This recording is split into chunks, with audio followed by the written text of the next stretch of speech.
So I just arrived here in Salt Lake City, and for years I've been seeing these ads on the walls in here where they promise you a free tour of Temple Square if you have the time between flights. Well, I got 4 hours today, so I'm going to try it.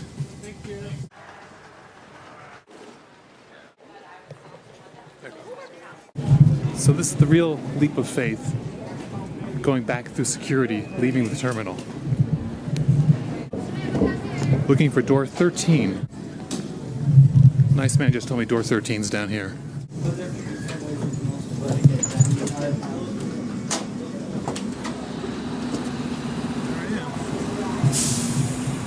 See what happens. Nobody here yet. This is winter time when the buses only run every hour and only until 2 o'clock in the afternoon. So luckily, I got here about 20 minutes to 2, and the last bus back here is at 3:30, which should get me here in plenty of time for my 5 o'clock plane. So we'll see. I hope I don't spend the weekend here in Salt Lake City.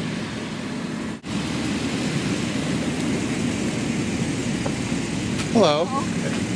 Welcome aboard. Thank you.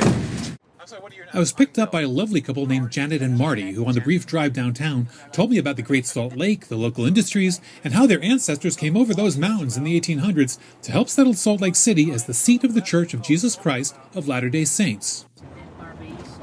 We'll bring them in as well as part of it. Their tabernacle. Oh, this is the tabernacle. No, That's and the when was building. this built? It's old, right? 1857. In tourist season, I'd have been part of a mob of visitors, but since this was midwinter, I was the only customer in sight. Still, after a brief wait by the welcome booth, I was greeted by two charming young women, Sister Garcia from Portugal and Sister Lin from Taiwan. Rules prevented me from taking their picture, but I was allowed to have another sister take a shot of us all together. First stop was the South Visitor Center, where they have a perfect cutaway scale model of the Salt Lake Temple. Only Mormons are allowed into the temple. The sisters told me the model was made to reassure people that there's nothing fishy going on inside there. It's not that the Mormons have anything to hide, they said. It's just a special place where only Mormons can go. The basement is the baptismal room where Mormons hold ceremonies to baptize deceased ancestors in keeping with Mormon theology.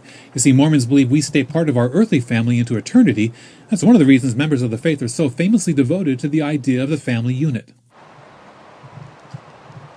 Back outside, we walked by the real temple.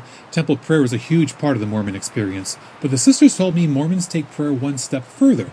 After praying, they will sit still in silence and wait until they hear an answer to their prayer from God Himself.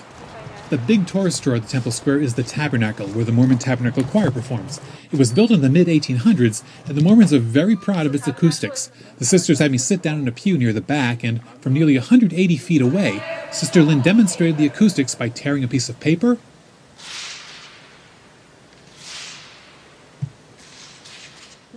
dropping 3 pins,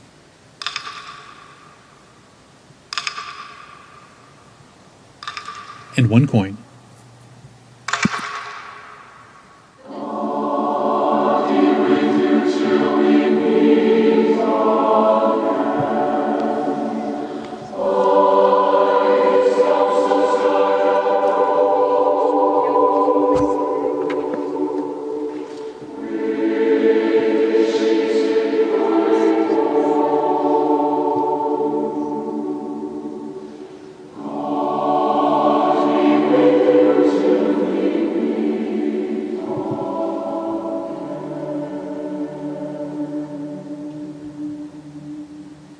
Next, the sisters took me to a rather elaborate exhibit, telling me the story of a typical Mormon family, and we ended up in a room dominated by this massive sculpture of Christ called the Christus.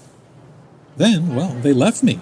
So I headed down a ramp past the reconstruction of Jerusalem in 30 AD and headed off to see if Janet and Marty would be waiting for me as promised. So what I couldn't show you about my visit with Sisters Lynn and Garcia was them sitting down with me very patiently between rooms, between exhibits, and explaining to me what they believed about the Mormon faith. They were very sweet and very patient. It's a big part of the visit here to the temple grounds, your visit with some believers who will explain to you just what the Mormon Church is about. It's a great visit. Now I have to get back to the airport. Let's see if I make it. The traffic was light, and just in case I ever wanted to come out again, Marty pointed out the light rail train that whisks people from the airport right into the middle of town. Looks convenient, but I prefer riding with Janet and Marty. I was a little scared when I saw the long line for airport security. It seems I'd arrived right behind the Brigham Young University track team.